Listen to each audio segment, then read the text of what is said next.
Bienvenue à la première représentation du concerto en ré mineur pour Luciférase, Un voyage au cœur de Lucciola Cruciata par Nicolas Andloer et Vincent Bréchin.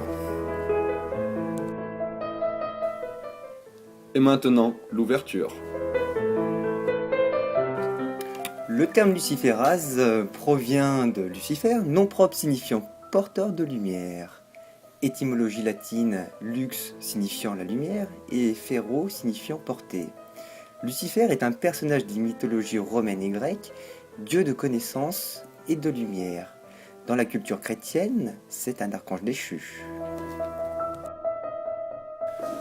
La luciférase a été découverte en 1887 par Raphaël Dubois qui, en observant la luciole, a réussi à mettre en évidence le mécanisme biochimique entre la luciférase, qui est l'enzyme, et son substrat, la luciférine.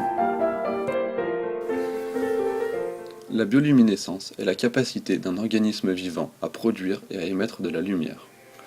Cette émission de lumière est rendue possible par une réaction enzymatique entre la luciférase et son substrat, la luciférine. Cette réaction ne produit pas de chaleur. De nombreux organismes vivants sont capables de bioluminescence. Comme nous pouvons le constater sur cette magnifique diapo, les champignons, les cnidaires, les petites crevettes, les poissons, le plancton et également les bactéries intègrent la luciférase. Acte 1. Mécanisme réactionnel. L'émission de lumière est rendue possible grâce au retour à l'état fondamental d'un électron excité. Dans le cas de la luciole étudiée, l'état excité est obtenu par oxydation de la luciférine grâce à la luciférase. Le mécanisme réactionnel de la luciférase se déroule de la sorte.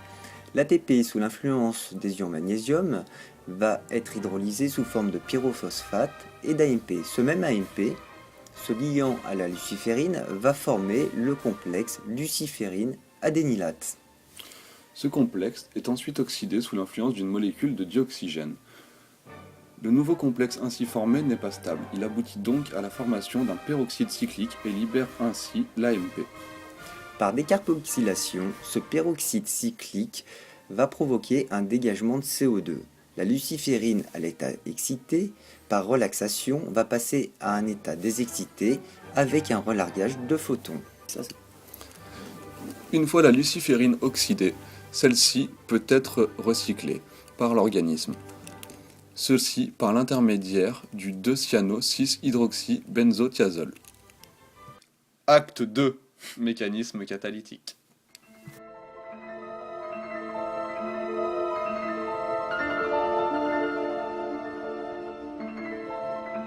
La luciférase est composée de deux sous-domaines.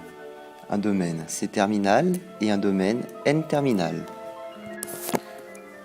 Dans le domaine N-terminal, un AMP ou un ATP est lié. Cette adénosine est maintenue par la glycine 341, la tyrosine 342, la glycine 343 et l'alanine 319, qui forment une poche de verrouillage pour le cycle adénine.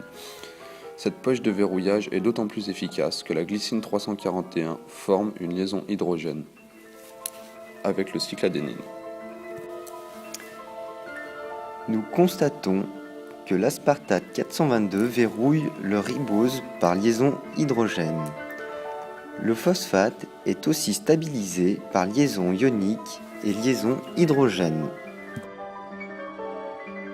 Dans le domaine N-terminal se trouve aussi la luciférine. La luciférine est la molécule qui est directement responsable de la production de lumière. Elle est maintenue dans ce sous-domaine N-terminal par l'arginine 220, la phénylalanine 249, la sérine 349 et l'alanine 350, qui forment une poche hydrophobe, la maintenant.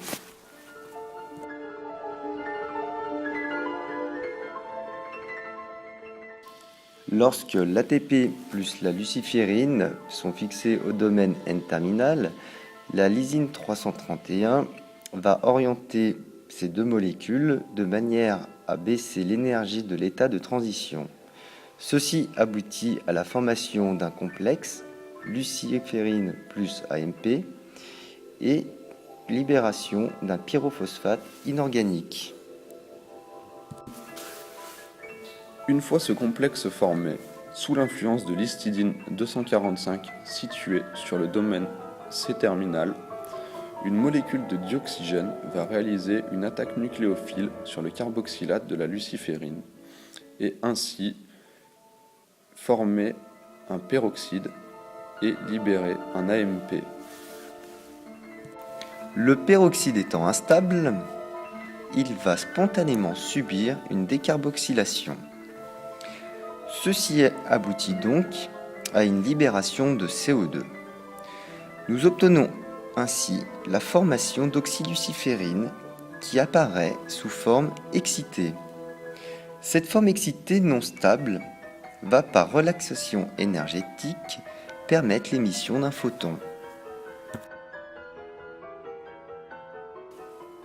Et c'est là que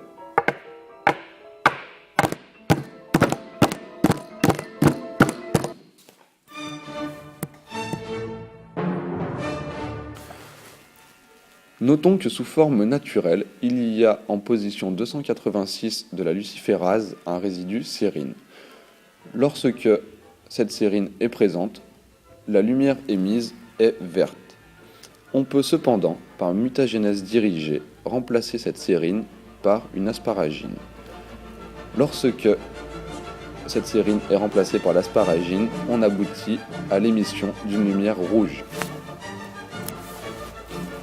La luciférase de notre luciole trouve de nombreuses applications, par exemple dans le domaine des biotechnologies où elle peut être utilisée comme gène rapporteur ou pour quantifier l'ATP dans les nouvelles méthodes d'ATPmétrie. Elle ouvre aussi d'autres possibilités. Certaines perspectives sont complètement folles, comme par exemple les glowfish, qui sont des poissons fluorescents ou autres animaux fluo. Et il y a aussi la possibilité des arbres fluorescents. Imaginez un avenir où nos villes seraient éclairées par des arbres. Eh bien, écoutez, nous arrivons au terme de ce concert en ré mineur pour luciférase, cher Nicolas. Oui, en effet. Donc, nous sommes en mesure de vous présenter la bibliographie.